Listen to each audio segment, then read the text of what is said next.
रामायण एक अद्भुत महाकाव्य है जिसमें प्रेम, त्याग, धर्म और नीतिशास्त्र के कई महत्वपूर्ण पहलुओं का वर्णन किया गया है। इसका केंद्रीय पात्र भगवान राम है, जो धर्म के प्रति अपने समर्पण और नैतिकता के लिए जाने जाते हैं। इस महाकाव्य के कई रोचक और प्रेरणादायक हिस्से हैं। आइए हम रामायण के कुछ प्रमुख और दिलचस्प हिस्सों पर चर्चा करते हैं। राम का जन्म। रामायण की कहानी का आरंभ अयोध्या में होता है, जहां राजा दशरथ की 3 रानियां कौशल्या, सुमित्रा और कैकेयी थीं। दशरथ को संतान नहीं थी, इसलिए उन्होंने ऋषि वशिष्ठ के कहने पर यज्ञ का आयोजन किया। यज्ञ के फलस्वरूप भगवान राम का जन्म हुआ, जिसे धरती पर धर्म की स्थापना के लिए भेजा गया। 2. राम और सीता की प्रेम कहानी। राम और सीता की प्रेम कहानी अद्भुत है। सीता का स्वयंवर आयोजित किया गया, जिसमें राम ने शिव धनुष को तोड़कर सीता को प्राप्त किया। उनका विवाह न केवल प्रेम का प्रतीक था, बल्कि यह एकता और समर्पण का भी प्रतीक है। सीता की भक्ति और राम की नीतियों का वर्णन इस प्रेम कहानी को और भी विशेष बनाता है। 3. वनवास। जब राम को 14 वर्षों के लिए वनवास देना पड़ा, तब यह घटना महाकाव्य का एक महत्वपूर्ण मोड़ थी। कैकेयी की महत्वाकांक्षा के कारण राम को अयोध्या छोड़ना पड़ा। यह उनकी निष्ठा और धर्म के प्रति समर्पण को दर्शाता है। राम ने अपने पिता के वचन का पालन करते हुए वनवास को स्वीकार किया, जो उनकी महानता को दर्शाता है।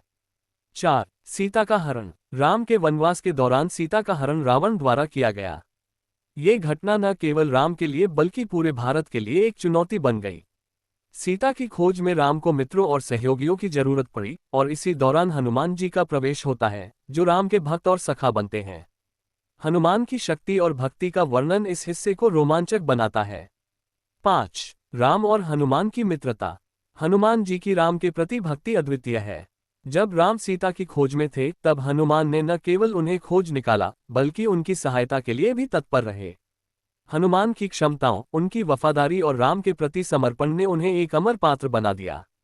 हनुमान द्वारा लंका में आग लगाना और सीता को आश्वस्त करना इस मित्रता को और भी मजबूत बनाता है। 6. राम की सेना। राम की सेना में कई महत्वपूर्ण पात्र शामिल थे, जैसे वानर राजा सुग्रीव, नल, नील और जामवंत। सुग्रीव की मित्रता और वानरों की मदद से राम ने रावण के खिलाफ एक बड़ी सेना तैयार की। यह इस बात का प्रमाण है कि सही मित्रता और सहयोग से बड़ी बाधाओं का सामना किया जा सकता है। 7. लंका पर आक्रमण। राम की सेना ने लंका पर आक्रमण किया, जो कि एक महाकाव्यात्मक युद्ध था। इस युद्ध में रावण और राम दोनों के पास अद्वितीय रणनीतियां थीं। राम ने अपनी बुद्धिमत्ता और शक्ति से रावण को पराजित किया। ये युद्ध केवल शक्ति का नहीं, बल्कि धर्म और अधर्म के बीच का संघर्ष था। सीता का परीक्षण। रावण की पराजय के बाद राम ने सीता को वापस प्राप्त किया। लेकिन जब समाज में सीता के प्रति संदेह उत्पन्न हुआ, तो राम ने उन्हें अग्नि परीक्षण के लिए कहा।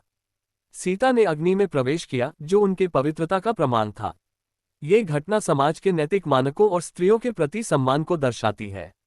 9. राम का राज्याभिषेक। सीता के अग्नि परीक्षण के बाद राम और सीता वापस अयोध्या लौटे। राम का राज्याभिषेक हुआ, जो एक आदर्श राजा और रानी की स्थापना का प्रतीक था। उनका शासन रामराज्य कहलाया, जो न्याय, समृद्धि और शांति का प्रतीक बना। 10. राम का आदर्श। रामायण केवल एक महाकाव्य नहीं है, बल्कि यह जीवन जीने की कला का मार्गदर्शन करता है।